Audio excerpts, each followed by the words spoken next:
Hey golfers, have you heard what's new in Pengilly? Come play one of over 600 courses and work on your swing utilizing state-of-the-art Foresight technology. Open by appointment only. Follow our Facebook page, Swan Lake Simulator Golf and Club Repair, for information, specials, and monthly tournaments. Welcome everybody to the Tea with Ms McGill Show. One day early. We got a game to watch, right? Tomorrow night. And we are coming here early with our friends from Fortune Bay Resort and Casino. So make plans today to visit Fortune Bay Resort and Casino for special St. Valentine's Day, or excuse me, special St. Patrick's Day weekend up on beautiful Lake Vermilion. Fortune Bay has 172 rooms and a smoke-free resort, indoor pool, full-service marina, RV park, world-class golf, and several dining options. A bar, 24/7 gaming.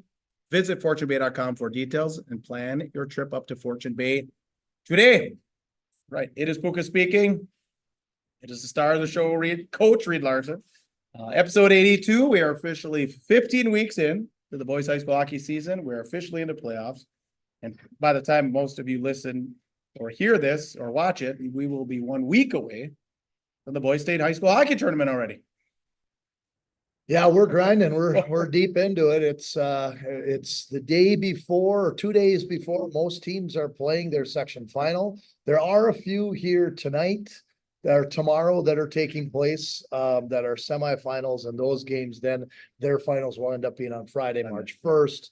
All those games have to be completed by March 1st so that the weekend they have for seeding and everybody for seeding for the state tournament, then everything is situated for teams to get situated for the state tournament. Yeah. So we're filming Tuesday night because we got a game to watch tomorrow. Are you making the trip or are you turning it on the tube? Well, I got to turn it on the phone because my daughter has got pulled up to the varsity for playoff basketball. So I'm going to You gotta be dad. at the gym here. Just as important, but you know what?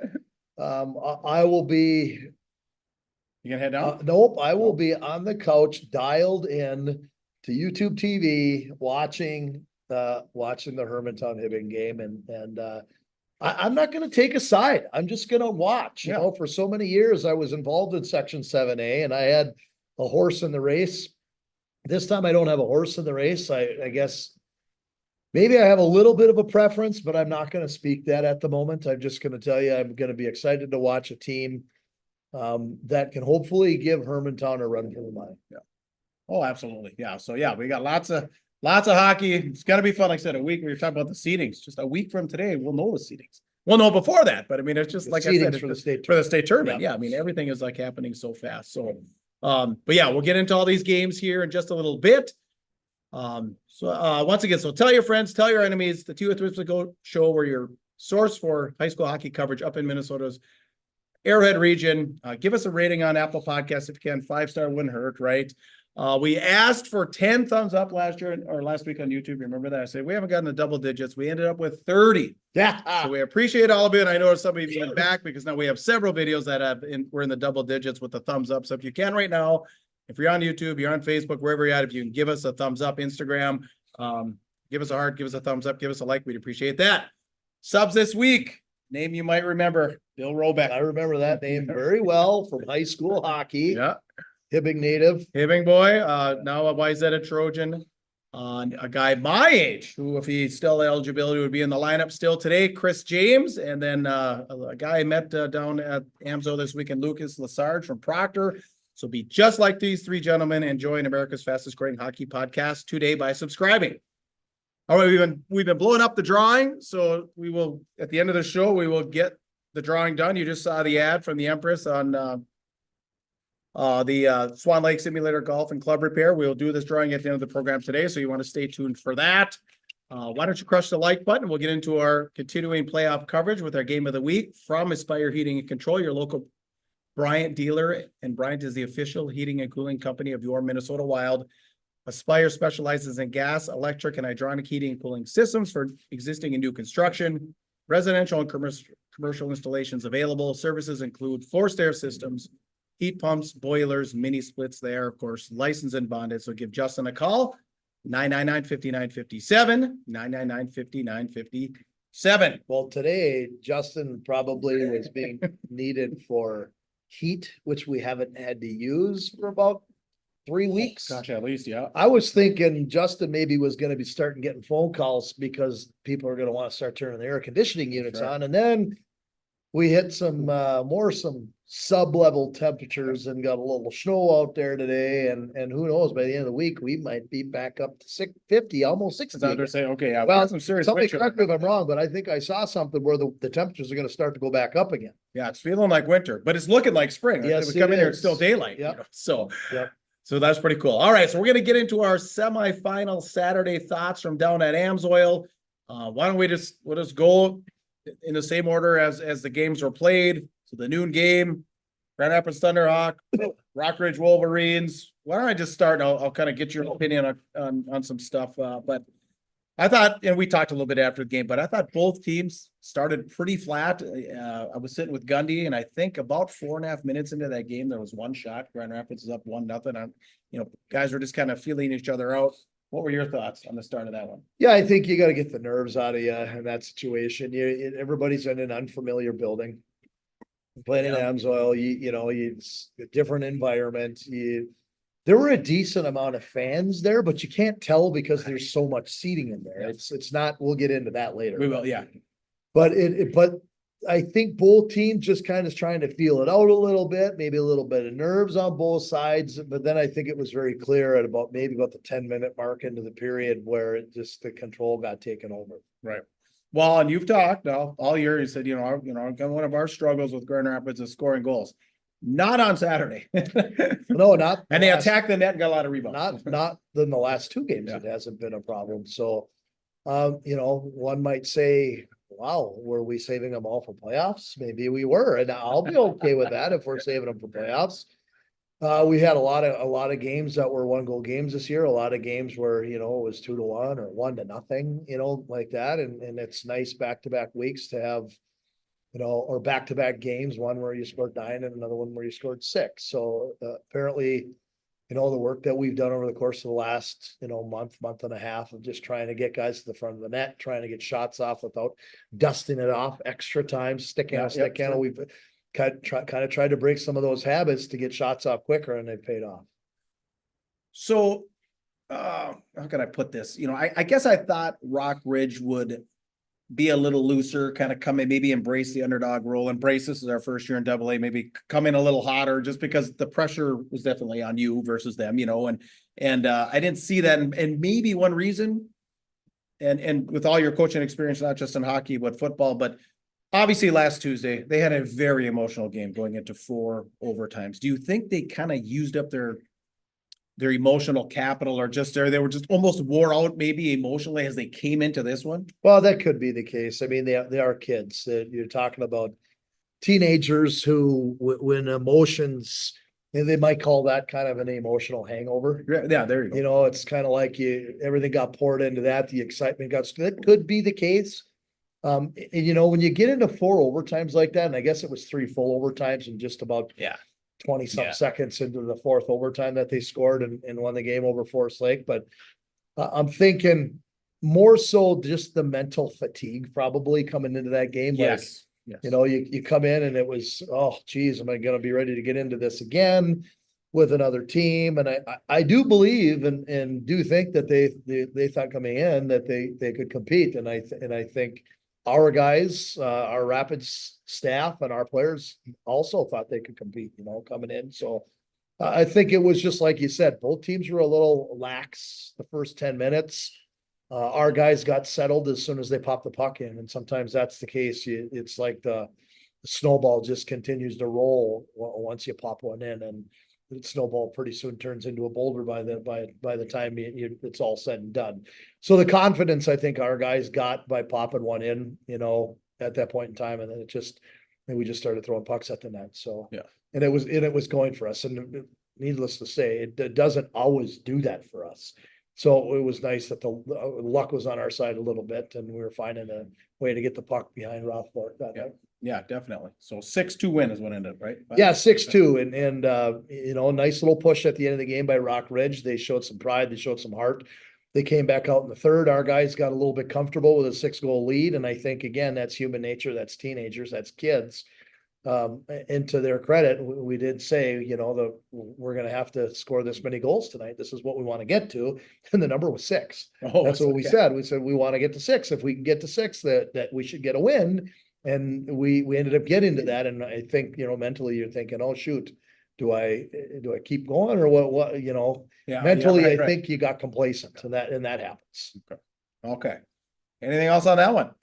No, I just wish, I just want to say just a huge congratulations to Rock Ridge on their season. It was a really impressive first year in the Section 7 AA. You had 20 wins in the Yeah, right, season, 6 losses and a tie, I believe. That's a pretty good year. That's a pretty good record. And I think that's something to be proud of. And obviously, you know, made a name for yourself in the section, the first year in it to be in the top 4 seeds, and finding yourself in a section semifinal at Amsoil. So it's going to be fun to see where that program ends up here over the course of the next 4 or 5 years. Yeah, absolutely. And it was nice to see, like I said, you talked about last week, 4 teams at Amsoil, 3 were Northern, 1 was Southern. So thank you, Rock Ridge, for that. That was great. All right. So then next up, 2:00 game down there at Amsoil last weekend, Duluth East and over. I expected, we sat with each other a little bit on this one. So I expected, we talked about this last week, it was a 4-2 Andover win in December. Expected this one to be pretty tight, but as they went in after the first period, Andover about 2-1 in shots, and their transition was just so quick. There wasn't a lot of life in the building. That didn't help. And about 20 fans from 20 moms and dads from Andover, no cheerleaders, no student section. Not a lot of life in the building. I said that one, I hate to say it, but that one got boring fast. It was boring from the drop of the puck, to be honest with you. I think that there were 2 players that really stood out to me in my mind that for Duluth East, and to be dead honest and not negative, but I didn't notice anybody else. The only 2 people that I thought played excellent were Cronstead between the pipes, and Thomas Gunderson was phenomenal. Otherwise, I didn't notice any urgency or anything from anybody else. I don't know if it was, we're coming into this game, we're going to go through the motions. I don't know what happened, but I was not impressed with Duluth East. I thought that, to be quite honest with you, I thought that if Andover came in what they're capable of, they probably could have blown them out of the water. I think both teams kind of came in a little relaxed at the beginning of that game. And I think if Andover came in with what they could have done, it could have got really ugly really fast. It didn't. It said it was kind of boring. Andover, I think, scored their first goal in the power play. Finally got one by them, and then it was just kind of a boat race. Yeah, and like, from again, the point, it was just kind of yeah, it wasn't a real exciting hockey game. It wasn't real physical. Like you said, there wasn't any energy in the building either. The only people that were there that were watching as fans were the Duluth East fans. It was probably, like you said, 20 parents and maybe a few students, but not many for an Andover student section or parents. Yeah. The one thing I noticed, took away from it was the transition of Andover. And I said, I'm no scout. I don't know much about hockey, but I do know when the forwards knew that Andover is going to get control of that puck, they were flying again. Well, that guy was at that far blue line screaming for the puck. Hey, I am here. Give it to They've got some pretty good defensemen, and they got 2 really good defensemen that I can name. That when they get the puck, they know what to do with it. So when those guys get control of the puck, you got fast guys like Bendall and Cogswell. Those guys can get out of the zone really quick and they'll stretch. Those D can turn the puck up fast. They're real similar to some of these top end teams that we play that are quick on transition. Yeah. They're similar to Benilde, turn the puck up fast. They're similar to Hermantown. They can turn the puck up fast, and teams that can turn it up fast can also enter the zone quick. And that's what you want, the zone speed coming into the zone. Yeah, and they like I said, they definitely have. That was the one thing I noticed. So, Luca's contribution to the Thunderhawks for the weekend scouting report. They moved the puck fast. Okay. Yeah, I'll take that. Like I said, I don't have much to offer. Yeah, well, like you said, the game wasn't ridiculously exciting. It could have been 6-2. Yeah. It could have been way more. Right. Yeah. And like I said, some of it was, and like I said, we'll kind of get into some of that with the building and such, but all right. Any more on that one? Nope. All right. Let's talk real quick about the Blandon Foundation and the scholarships they are offering, because scholarship season is here. And the Blandon Foundation has extended the application deadline for its scholarship program to May 1st. So students, listen up. Blandon Foundation scholarships offer support of $1,000 to $6,000 per year. Scholarship staff can also connect you with other resources to help you reach the finish line of your educational goals. Students can use Blendon Foundation scholarships for any type of school after high school, certificate programs, community, technical, or tribal college and four-year colleges and universities. Students who have graduated or are graduating from an Itasca County school, including Black Duck, Big Fork, North Holm, Buckinagishig, Hill City, and Northern Reamer can apply. So can homeschooled or online schooled students who have graduated or will graduate from one of these schools. Students can apply for a scholarship until they are 25 or completed a bachelor's degree. So if you've taken some time off and want to return to school, you can still apply and receive support. You must reapply for the scholarship each year. That's key. Reapply each year. You plan to attend school. 3 easy steps to apply. Get your FAFSA submission report, also known as the student aid report, done. Blendon Scholarship staff can help you if you need help with that. Get your household's 2022 tax form and fill out the online application at the Blendon Foundation website. So just go down in the show notes. You'll have it, whether it's podcast, YouTube, Facebook. We've got the link there. So it's blendonfoundation.org/scholarships. And again, applications are due May 1st, so don't delay. All right. Next game up, 4:00 Saturday. The most well-attended game and the rivalry game we talked about last week. Proctor Rails, Hermantown Hawks. Proctor actually jumps on them, gives the world hope. I mean, I was pre-gaming at one of the establishments down in Canal Park, and Oh, yeah, I bet you were having water. I was drinking water. Of course, I was, and coffee. Yeah. And there were several Rails parents there, and the whole building was, let's go Rails, let's go Rails. Not just the Proctor faithful, but the whole building. So like I said, give the building some energy. Like I said, really good crowd. But I guess once Hermantown got up by a couple, I never felt like Proctor, not that they were not in the game, but I never thought they really had a chance to win. No, not the only chance the only time they had a chance was when they were really kind of up 1-0. You knew that as soon as Hermantown tied that game up at 1, that, oh crap, here we go. Yeah. That's just the feeling that I had.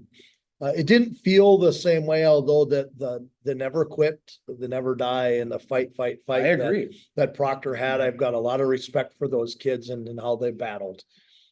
This is really the first year in some time that Proctor has put up a fight, at any level, whether that be in the sections or throughout the course of the season. This is a very special team. And they've talked about that in the Proctor community. They've talked about the coaching staff. I've got friends that are there. My wife is from there. I know people from Proctor.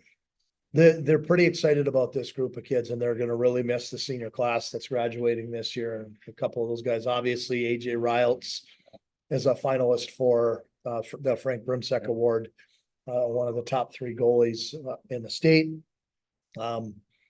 He was a big part of their success. They had a couple other guys on that team too, like Tanner Ross, that are excellent hockey players, and Pavlovich as well back on defense that are really good players. So they're going to miss those guys a lot. And it's actually been a blessing and an absolute gas watching that group play over the course and playing against you, because I've actually coached against that group a lot of times. When I coached Bantams, those guys were in the Proctor Bantam A team.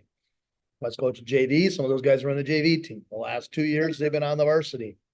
It's been a lot of fun coaching against those guys. You brought some pride back to Proctor Rail hockey. So it's been fun. But yeah, like you mentioned, there was really only a couple minutes there where I thought, they got a chance, and that was when they were up 1-0. And as soon as Hermantown started, shifted into third gear, it was like, they still got fourth gear and fifth gear left. Yeah. And I hate to say unfortunately, but unfortunately for those that were rooting for it, and you said it earlier, I didn't say it. There might have been a handful of people in that building with all the excitement during that game that were cheering for Hermantown. Most people wanted to see, I hate to say it, Pat. I'll tell you what, as a coach, I wish that I had it set up in a program like Pat Andrews does right now, where you're doing something right when everybody hates you. Yeah, right. You are, because you've got a well-oiled machine. So that's the best way I can say that is the high level of respect that I give that program is nobody likes you because you always win. Right. Oh, sure. Right. And there weren't very many people there that were cheering for them to win, except for their parents and the fans they had there. But most people, everyone was Proctor, and then anybody that was from other towns that are watching, they were cheering for Proctor. Yeah. And like you said, despite, I mean, they kept up until about the 10-minute mark of the third, shots were pretty close to. Yeah. You know, and then Proctor kind of, or Hermantown kind of started rolling. And one thing I noticed about Hermantown, it almost seems like the worst thing you can do is go on the power play against Hermantown. This is a lot of the single A teams I know, because it doesn't seem like a single A team can really get in the zone, let alone get a shot. So then it just, when the penalty ends, it's like all this momentum for Hermantown. Hey, we just killed it out. And I kept seeing that happen against Proctor, where Proctor would get a power play and they couldn't get in the zone. Well, honestly, Hermantown is just a deeper team than most of the teams they play.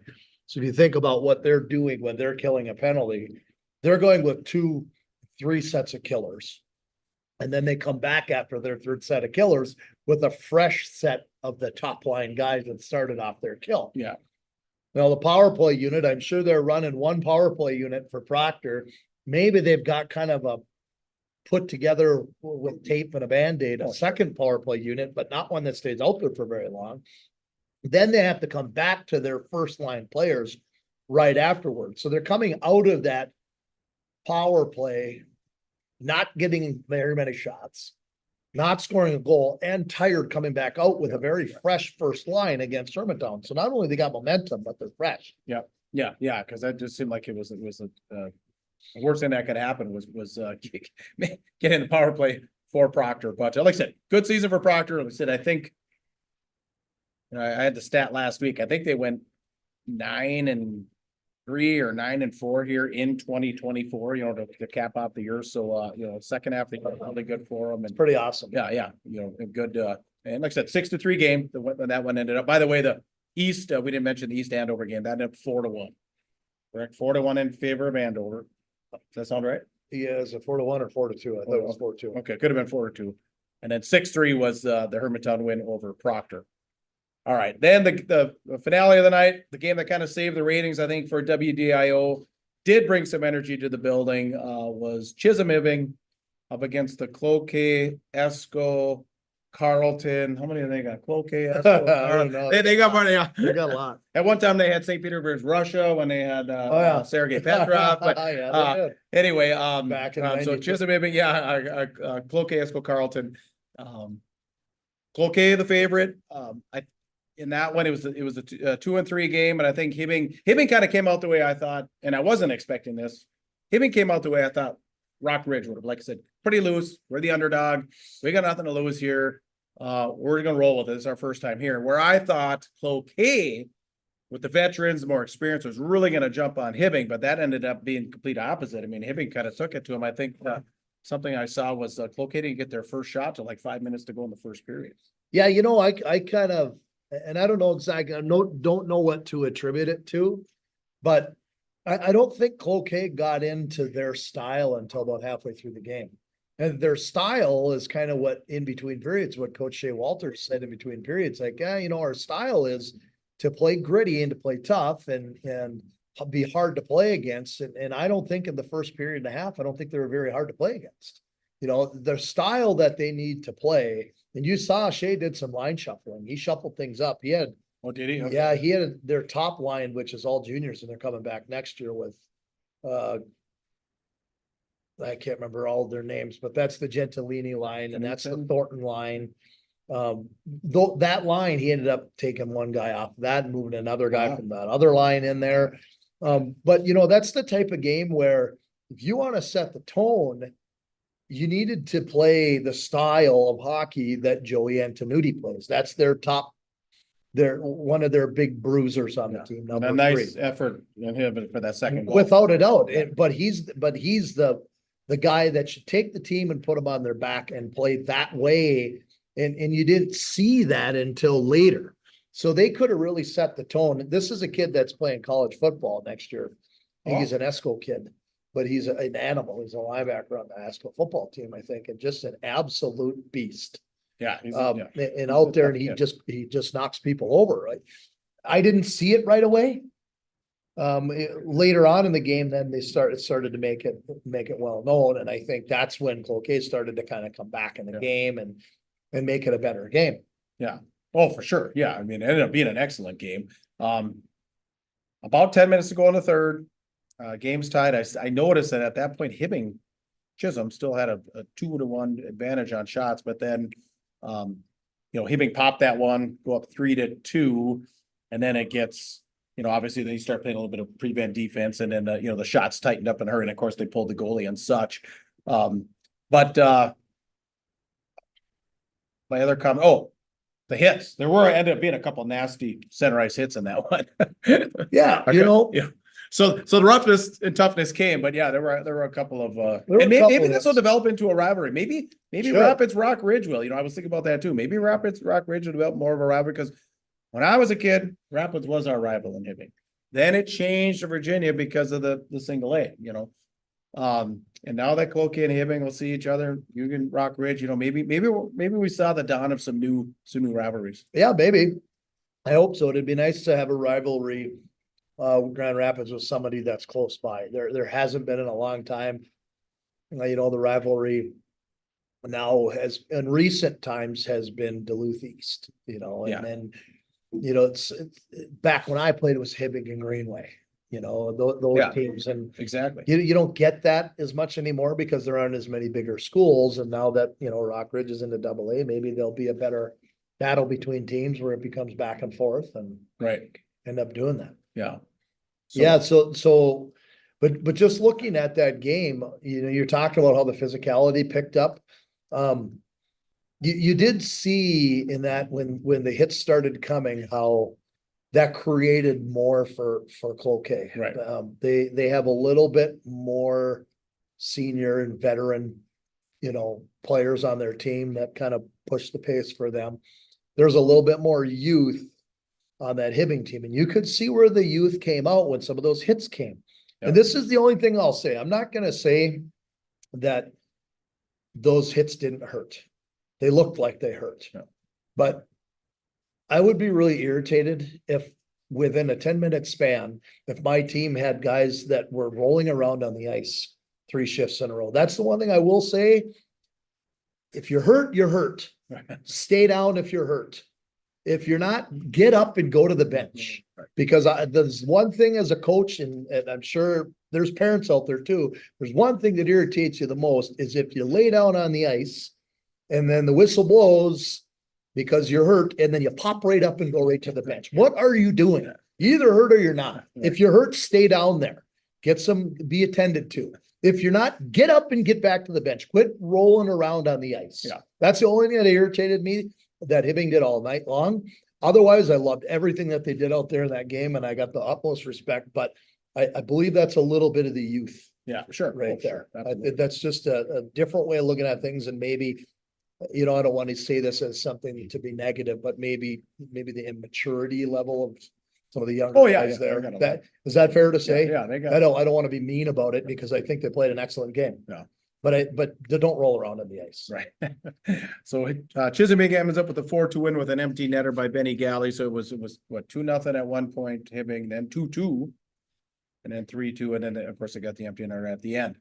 All right. Anything else on that one? No. That kind of wraps up semifinal Saturday as far as the games. I did want to talk a little bit about the venue. So this is the first time I had done a semifinal. I've been to 2 finals. I think the 2 in Rapids, 16 and 17. I believe I was at both. Yes. So like I said, the best crowd ends up being the locals, the Proctor Hermantown game. But what Amsoil does is they close the concession stand on one side. So the lines are pretty big in the Rapids Rock Ridge, the 2 AA games earlier in the day. Now the line is out of control because they close the, boo on you. Of course, $10 to park, no reentry. So I met that youngster that subscribed to the show. I'm standing at the Minnesota Power charging station because I can't go back out to my car. So I forgot my charger. Actually, they're going to charge me $10 to get back in. You could pretty much get anywhere. There was a serious lack of energy. The single A games were better. I would say as the Hibbing, especially when Hibbing Cloquet tied it up, then there was a lot of energy. But up until that point, there was spotty energy. It was good, but it wasn't great. student sections, I'd say Rapids got about 3/4. Rock Ridge had only about half. My niece was down there. I'd say Chisholm Abing about 3/4. Cloquet had a little bit more. They probably had 1.5. You're just talking the lower bowl. Yeah. No, yeah. They didn't even open up. Right. They don't even upper. Yeah. So it just, the student section's not a lot of energy. Bands, and Hermantown's the only one that had a band.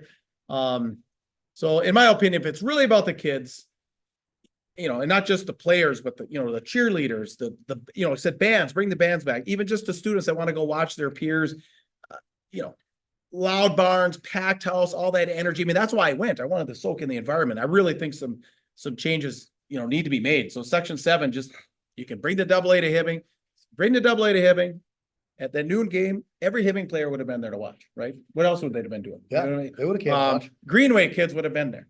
They're just, I talked to a couple of retirees. They said, if that game was in town, of course I would have went, because I would have nothing else to do. Parking's free. You can re-enter, that kind of thing.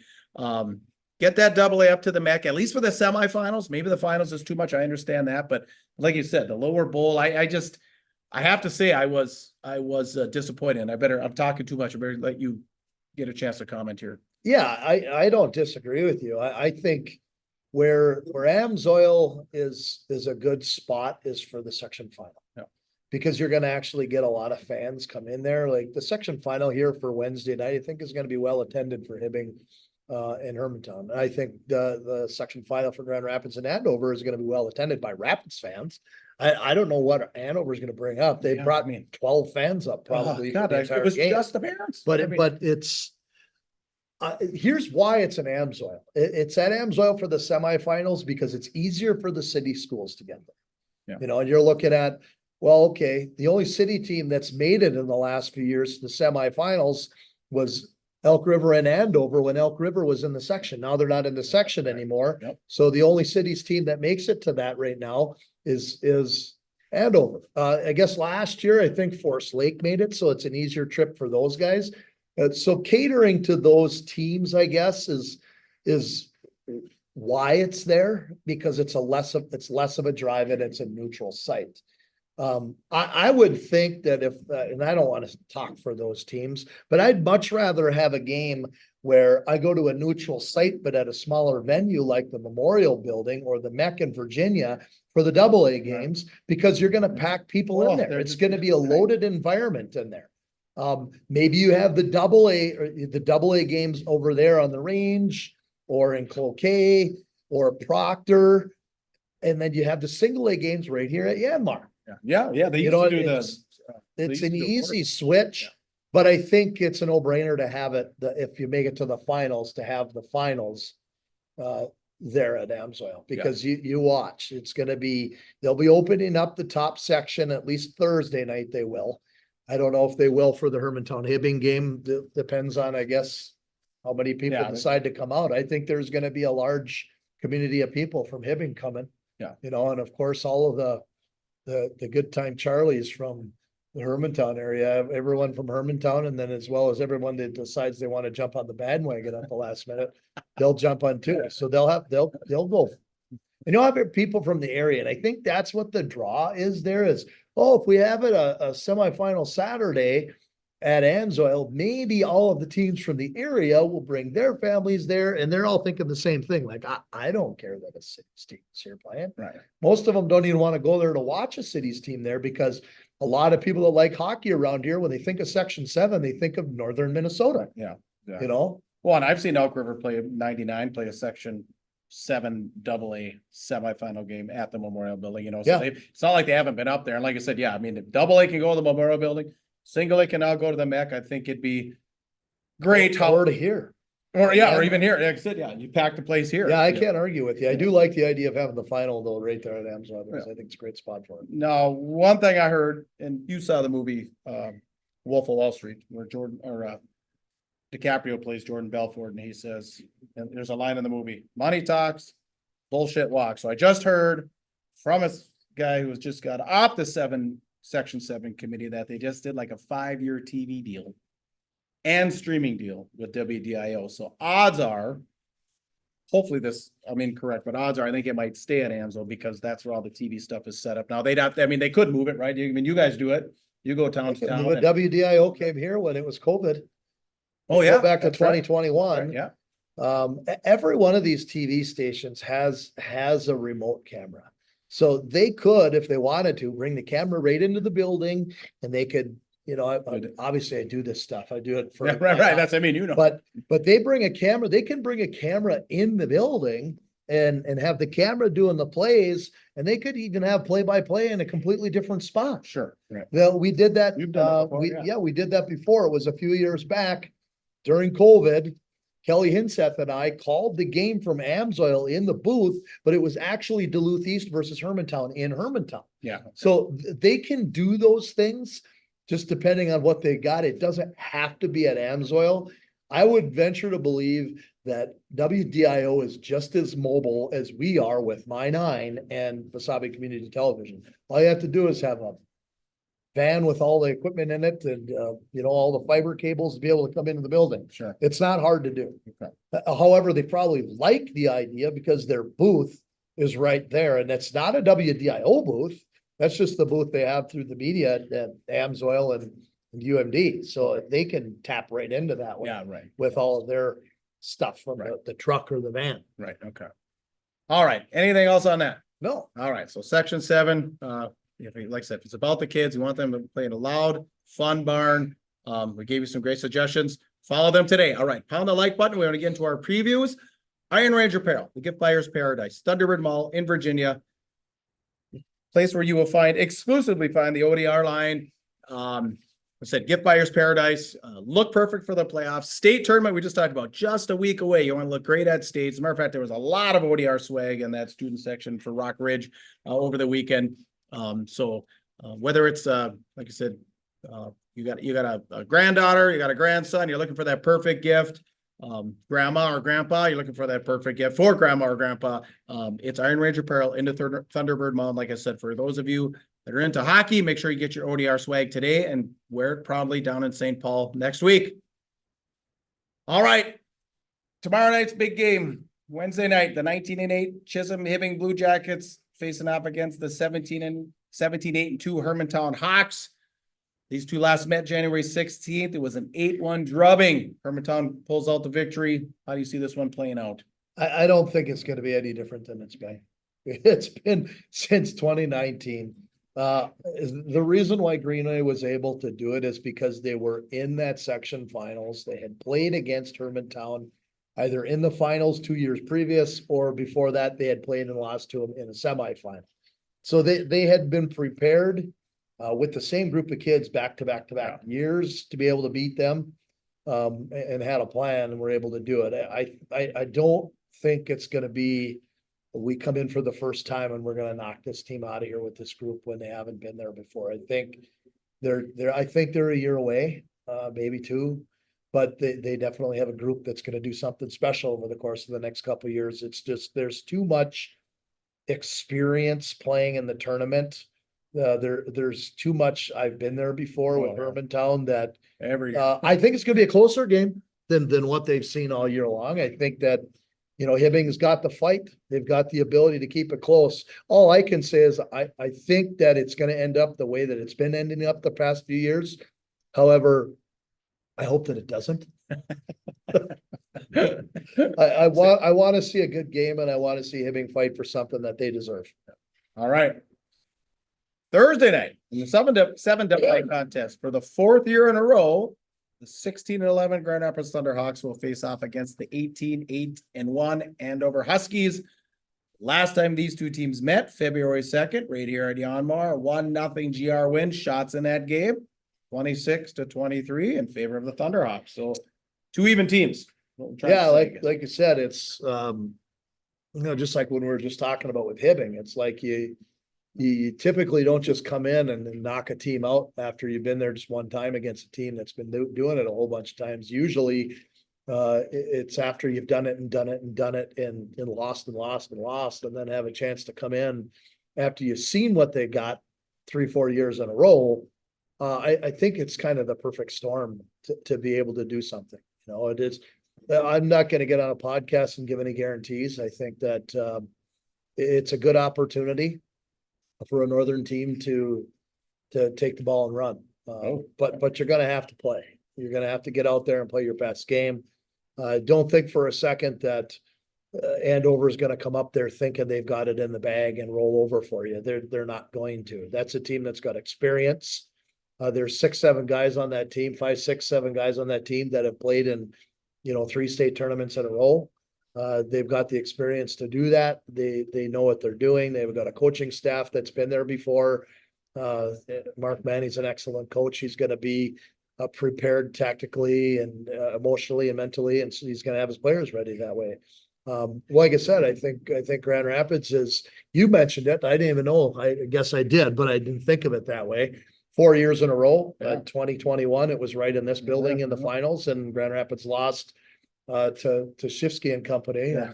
Then the next year in 2022, down at Amsoil, that was the Grand Rapids team that had Del Greco and Easton Young, Red Merkway and that crew, and lost to Thorson and those guys. And that one, and then last year was a semifinal loss. So that there was 4 years in a row. Yeah. I think this is a really good chance for a Northern team to come in. Don't hang your hat on the idea that they came in here and lost 1-0 earlier in the season, because all that's going to be for Andover is fuel. Yeah. If fans are going to lean on that and players are going to lean on that, the only thing that either team should be leaning on right now is how well are you preparing for the team that you're playing on Thursday night? Are you doing everything you possibly can? Are you getting enough sleep at night? Are you eating right? Are you visualizing and manifesting every play in a positive way? The team that wants it more is going to win. That's all there is to it. Yep. Plain and simple. There isn't any special potion that Mark Manny is going to be able to dump all over his Andover Huskies. There isn't any special potion that Grant Clapton is going to be able to dump over his Grand Rapids team. It's going to be, both teams are going to be prepared. And they're going to be prepared. They're similar teams. They're similar in their ability to score goals. They're similar on the back end. They're similar between the pipes. Andover has maybe a little bit better record throughout the course of the year, but Grand Rapids is battle tested. Yeah. They beat some teams that they weren't supposed to beat. Oh, sure. Rapids was not supposed to beat Maple Grove. They weren't supposed to beat St. Thomas Academy. They weren't supposed to beat Andover earlier in the year. Right.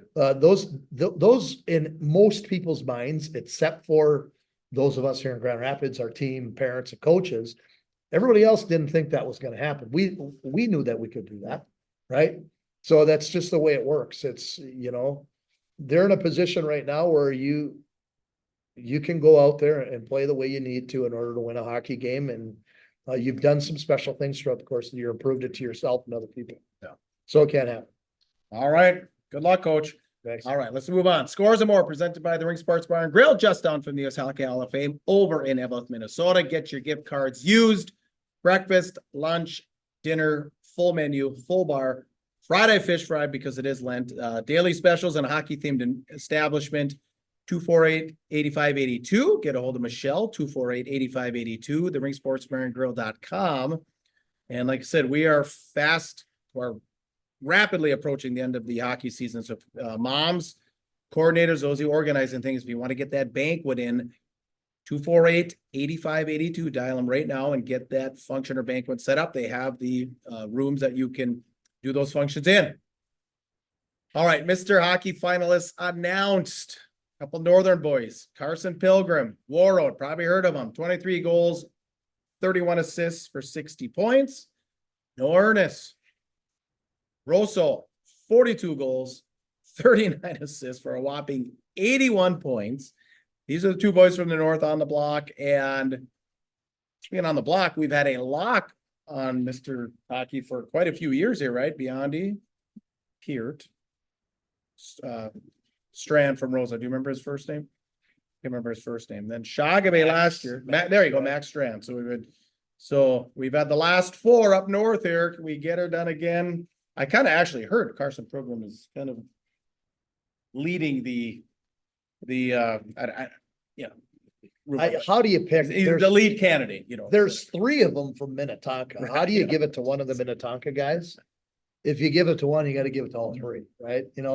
I think Carson Pilgrim would be the guy that I would pick to give it to. He's got a lot of reasons why.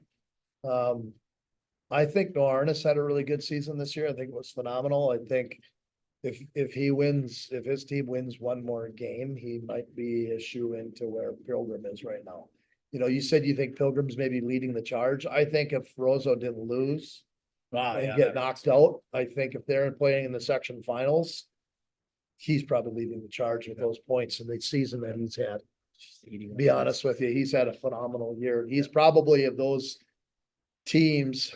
Well, I can't say he's been more of a factor because Carson Pilgrim was a pretty big factor in our loss to World. Yeah. Noah Arnis was a pretty darn big factor to when we lost to them up there. We got swept when we went up north this year, so it was a big learning curve.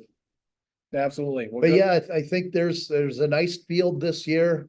And I think it's about a 70-30 chance that Mr. Hockey stays up north. Ooh, all right. I like those That's odds. just my thought. I like those I odds. could be wrong. I've been wrong before. Those are betting odds. I like Once. those. Yeah, that's One right. time. Once, yeah. So I keep trying to tell my wife. All right, World Girls got her done. For the single A state championship. Did you see double A? Yeah, Edina won. Oh, Edina won. Okay. Yep. Okay. So Edina got that. Edina beat Hill Murray All in the right. championship game. Okay. Well, Walleye Scott, we're going to mention them here. You'll be happy. All right. Some scores and more from the week that was. Warroad beats Thief River 5-2. So they've got East Grand Forks Thursday night. Now the rumor is up at the game's up at the Gardens.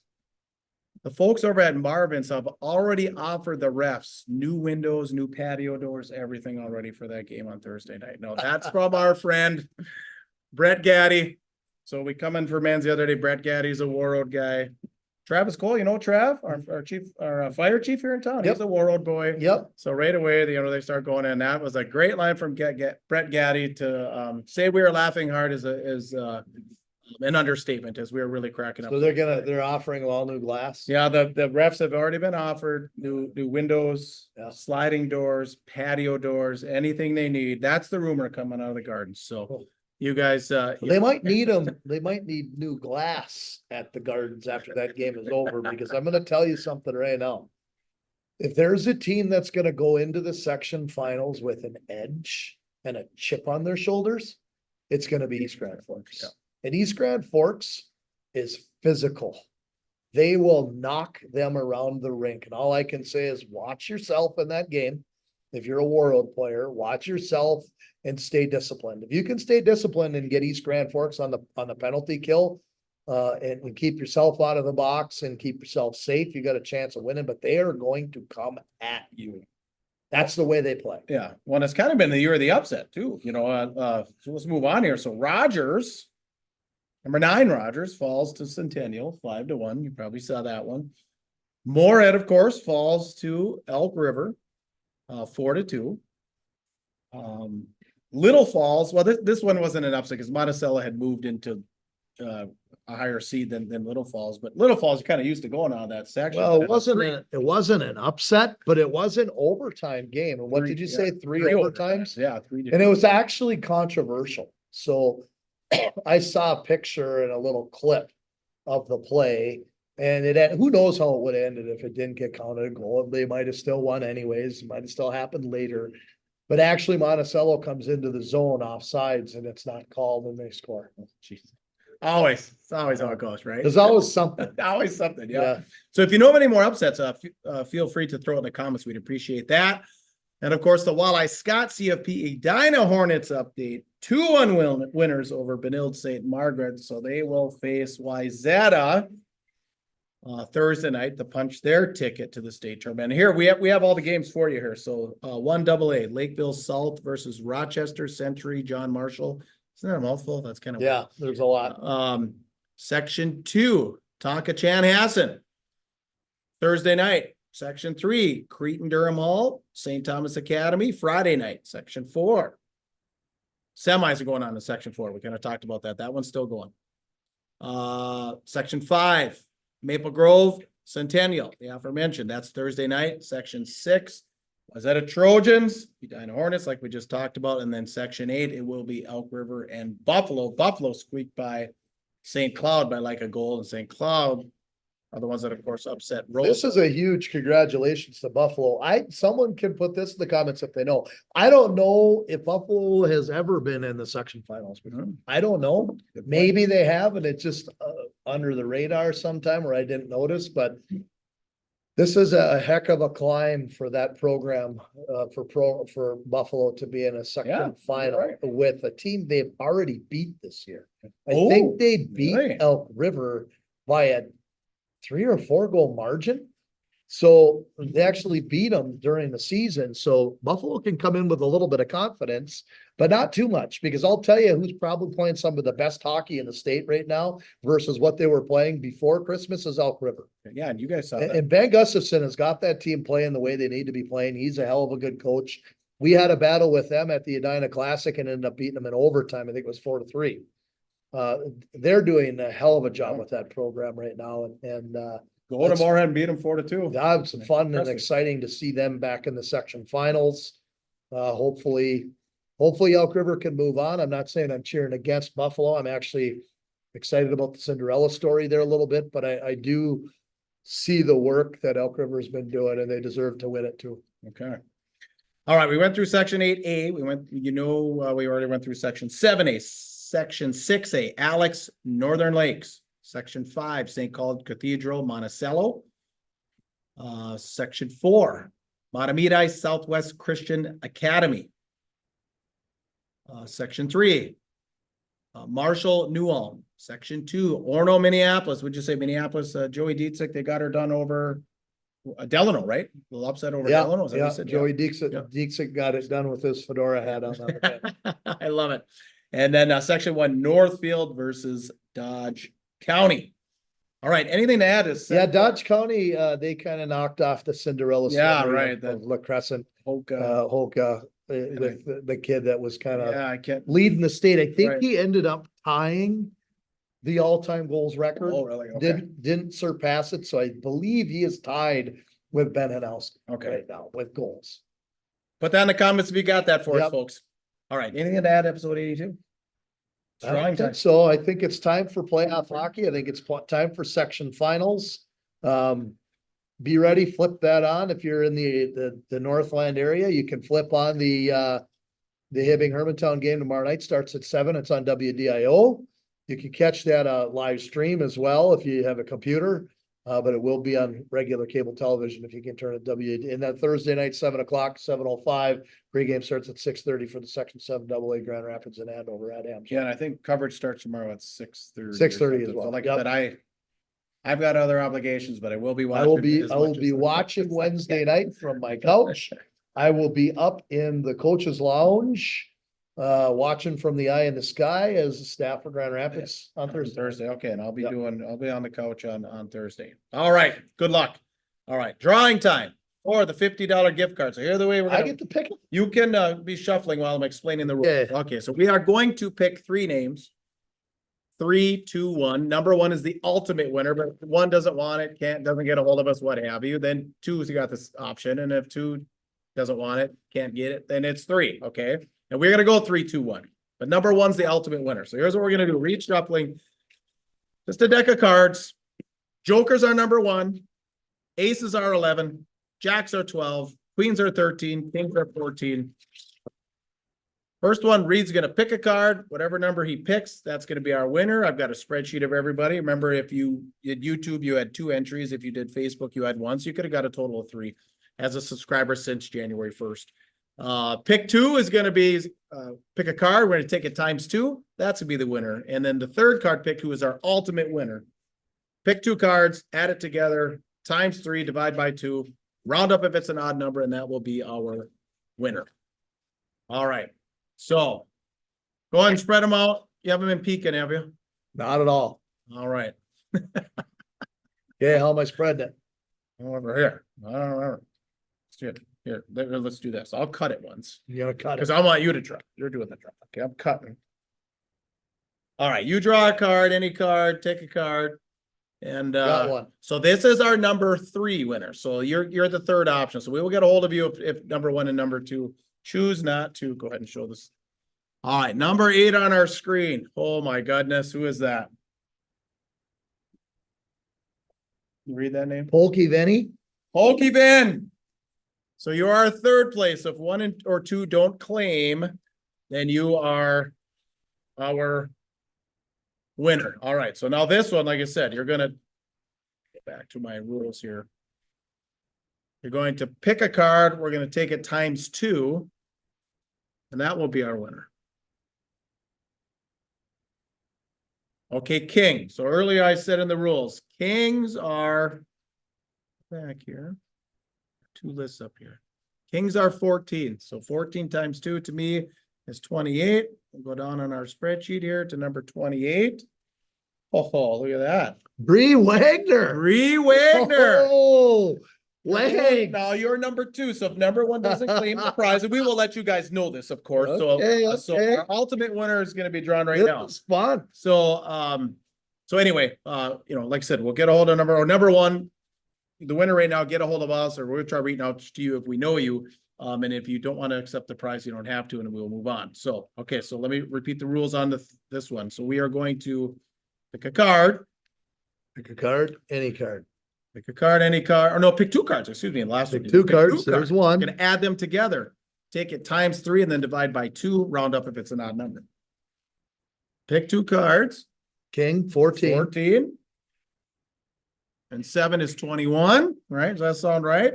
We added them together. We're gonna take that times 3, which is 63. 63 divided by 2 is, well, it's 31.5, and we said we'd round up. So am I doing my math right? Let's check the math before we claim a winner. You're talking to the non-math. So guy. 21, make sure we're doing it here. 2 cards together, we got 14 and 7. It's 21. Yeah, you can check me. It's 21. Add them together. It's 42. Oh, what was I doing? No, I did make a mistake. It's good that we checked that. No, 21. It's 42. Add them together, 42. Yeah, 42 times 3. No, that's where I screwed up. 42 times 3 is 123, isn't it? 126. Divide that by 2. 63. Okay. Whew, it's a good thing we checked that. Too busy talking. Round up if we had an odd number. So number 63. We might have pushed. We pushed. Only at 47. We got to do it over. We're going to do Okay. math all over again. All right. We got to pick Pick 2. 2 cards.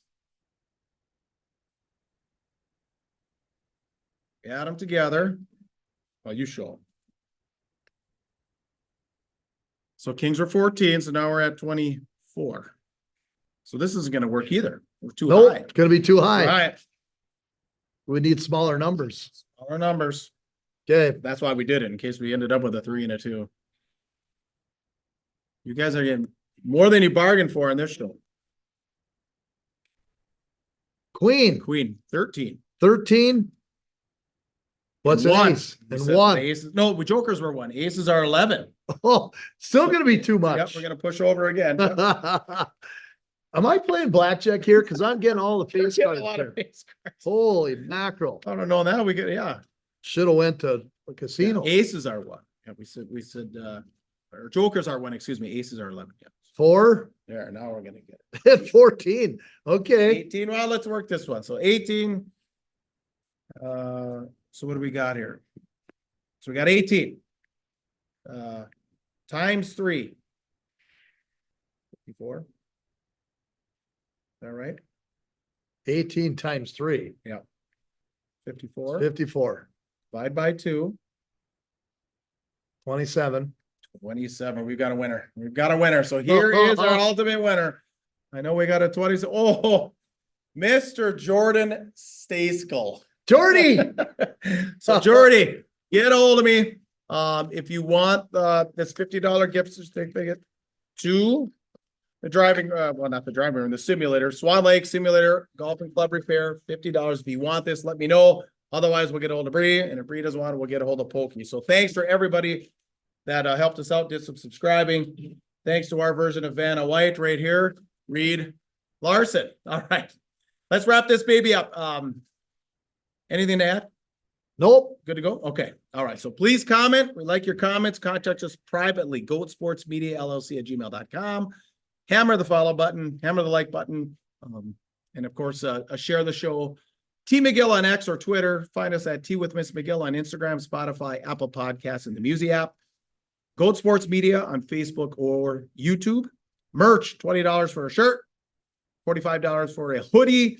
Cash App, Venmo, PayPal. We take all that. Just get a hold of us. We can get you one of those.